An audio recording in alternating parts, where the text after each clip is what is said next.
नमस्कार। कभी सोचा है कि हम सही और गलत का फैसला आखिर करते कैसे हैं? क्या ये बस दिल की एक आवाज़ होती है या इसके पीछे कोई गहरा मनोविज्ञान काम करता है? चलिए, आज इसी दिलचस्प सवाल की तह तक चलते हैं। जरा एक पल को इस मुश्किल हालात के बारे में सोचिए। हाइंस को क्या करना चाहिए? अब जवाब चाहे हाँ हो या ना, असली सवाल वो नहीं है। असली सवाल तो ये है कि कोई भी उस नतीजे पर क्यों पहुंचा, उस फैसले के पीछे की सोच क्या थी, और यही क्यों हमारी आज की पड़ताल का केंद्र है। और यहीं पर कहानी में आते हैं लॉरेंस कोहलबर्ग, एक बहुत ही ब्रिलियंट मनोवैज्ञानिक जो हमारे फैसलों से ज्यादा उन फैसलों के पीछे छिपे तर्क को समझने में दिलचस्पी रखते थे। उन्होंने हाइंस जैसी ही कई नैतिक दुविधाएं लोगों के सामने रखीं, सिर्फ ये जानने के लिए कि हमारे दिमाग की ये मॉरल मशीनरी, ये नैतिकता की मशीनरी आखिर काम कैसे करती है। तो चलिए, कोहलबर्ग के काम की गहराइयों में उतरते हैं। ये सिर्फ एक थ्योरी नहीं है, बल्कि ये हमारी अपनी सोच को समझने का एक आईना है। कोहलबर्ग के सिद्धांत का जो दिल है, उसे नैतिक विकास कहते हैं। इसका सीधा सा मतलब है कि वक्त के साथ न्याय और सही गलत के बारे में हमारी समझ कैसे बदलती है, कैसे विकसित होती है। ये सिर्फ नियमों को रटना नहीं है, बल्कि ये समझना है कि वो नियम क्यों बनाए गए हैं। कोहलबर्ग ने इस विकास की कल्पना एक सीढ़ी के तौर पर की, एक ऐसी सीढ़ी जिस पर हम अपनी जिंदगी में धीरे धीरे ऊपर चढ़ते हैं, और हर पायदान हमारी सोच के एक ज्यादा मैच्योर, एक ज्यादा कॉम्प्लेक्स लेवल को दिखाता है। तो चलिए इस सीढ़ी पर चढ़ना शुरू करते हैं। इस सीढ़ी के 3 मुख्य पड़ाव हैं, या कह लीजिए 3 लेवल हैं। पहला है प्री कन्वेंशनल, यानी समाज के नियम कानूनों को समझने से पहले का दौर। दूसरा है कन्वेंशनल, जहां हम सामाजिक नियमों को अपनाते हैं। और तीसरा, सबसे ऊंचा स्तर है पोस्ट कन्वेंशनल, जहां नैतिकता हमारे अपने अंदरूनी सिद्धांतों से तय होती है। तो शुरुआत करते हैं पहले पड़ाव से, प्री कन्वेंशनल नैतिकता। ये स्तर ज्यादातर छोटे बच्चों में पाया जाता है। यहाँ सही और गलत का फैसला सिर्फ इस बात से होता है कि सजा मिलेगी या इनाम। मतलब एक बच्चे के लिए चॉकलेट चुराना इसलिए गलत है क्योंकि उसे डांट पड़ेगी, इसलिए नहीं कि चोरी करना नैतिक रूप से गलत है। पूरी तरह बाहरी कंट्रोल है। अब इस लेवल के भी 2 छोटे-छोटे पायदान हैं। पहले पायदान पर बच्चा सिर्फ सजा से बचने के लिए नियम मानता है, मैं ये नहीं करूंगा वरना डांट पड़ेगी। लेकिन दूसरे पायदान पर आकर सोच थोड़ी बदलती है। यहां लेन देन की बात आ जाती है। मेरे लिए इसमें क्या फायदा है वाली सोच। तुम मेरी मदद करो तो मैं तुम्हारी मदद करूंगा। अब चलते हैं सीढ़ी के दूसरे पड़ाव पर, कन्वेंशनल नैतिकता। ज्यादातर टीनेजर्स और बड़े लोग इसी स्तर पर सोचते हैं। यहां फोकस मैं से हटकर हम पर आ जाता है। नैतिकता का मतलब होता है समाज की उम्मीदों पर खरा उतरना, एक अच्छा इंसान बनना और नियमों का पालन करना ताकि समाज अच्छे से चल सके। इसके भी 2 पायदान हैं।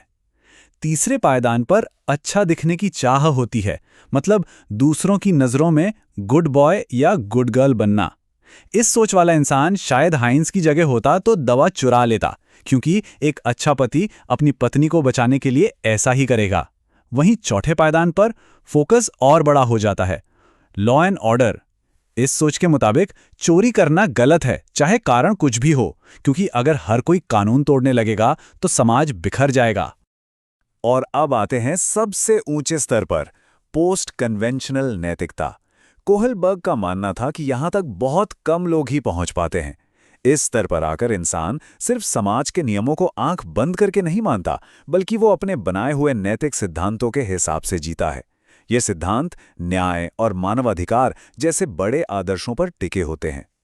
पांचवें पायदान पर इंसान ये समझता है कि कानून कोई पत्थर की लकीर नहीं है, बल्कि एक सामाजिक समझौता है, और अगर कोई कानून इंसानियत के खिलाफ है तो उसे बदला जा सकता है। और छठे यानी आखिरी पायदान पर व्यक्ति अपने सार्वभौमिक नैतिक सिद्धांतों के लिए जीता है। इस स्तर पर हाइंस दवा चुराएगा। क्यों? क्योंकि एक इंसान की जान बचाने का अधिकार दवा बनाने वाले के मुनाफा कमाने के अधिकार से कहीं ज्यादा बड़ा और यूनिवर्सल है, भले ही इसके लिए कानून क्यों ना तोड़ना पड़े। तो ये रही कोहलबर्ग की पूरी सीढ़ी, एक नज़र में 3 स्तर, 6 पायदान और हर पायदान पर हमारी नैतिकता की सोच का विकास। ये एक ऐसा ढांचा है जो दिखाता है कि कैसे हमारी समझ बचपन के सजा के डर से शुरू होकर सार्वभौमिक न्याय के ऊंचे सिद्धांतों तक पहुंच सकती है। लेकिन सवाल ये है कि इन सब थ्योरीज का असल दुनिया में क्या काम है? क्या इसका कोई प्रैक्टिकल इस्तेमाल भी है? चलिए देखते हैं कि कोहलबर्ग के इन विचारों को हम शिक्षा के क्षेत्र में कैसे इस्तेमाल कर सकते हैं। कोहलबर्ग का मानना था कि नैतिकता को सिखाया या रटाया नहीं जा सकता, उसे सिर्फ बढ़ावा दिया जा सकता है। और कैसे? क्लासरूम में हाइंस जैसी नैतिक दुविधाओं पर बहस करवाकर। जब अलग अलग सोच वाले छात्र एक दूसरे के तर्क सुनते हैं तो उनकी अपनी सोच को एक चुनौती मिलती है, और यही चुनौती उन्हें अपनी नैतिक सीढ़ी पर अगला कदम रखने के लिए प्रेरित करती है। हालांकि कोहलबर्ग का सिद्धांत अपने आप में क्रांतिकारी था, पर वो कोई पत्थर की लकीर नहीं है। दशकों से इस पर जोरदार बहस चल रही है और इसकी कई आलोचनाएं भी हुई हैं।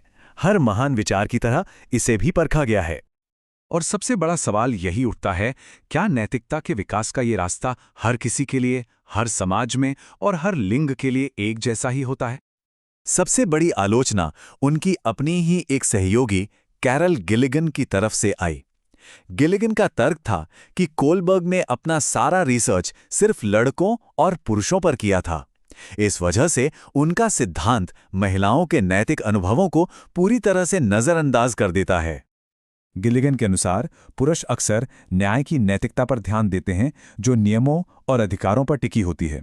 वहीं महिलाएं अक्सर देखभाल की नैतिकता पर जोर देती हैं जो रिश्तों, सहानुभूति और जिम्मेदारियों पर आधारित हैं। दोनों ही जरूरी हैं, लेकिन कोहलबर्ग का मॉडल सिर्फ न्याय वाली नैतिकता को ही सबसे ऊंचा दर्जा देता है। इसके अलावा और भी आलोचनाएं हैं, जैसे क्या ये मॉडल पश्चिमी देशों पर ज्यादा लागू होता है जहां व्यक्तिगत अधिकारों पर जोर दिया जाता है? और क्या हम हमेशा सीढ़ी पर सिर्फ ऊपर ही चढ़ते हैं? क्या तनाव या डर में हम कभी-कभी निचले पायदानों की तरह नहीं सोचने लगते?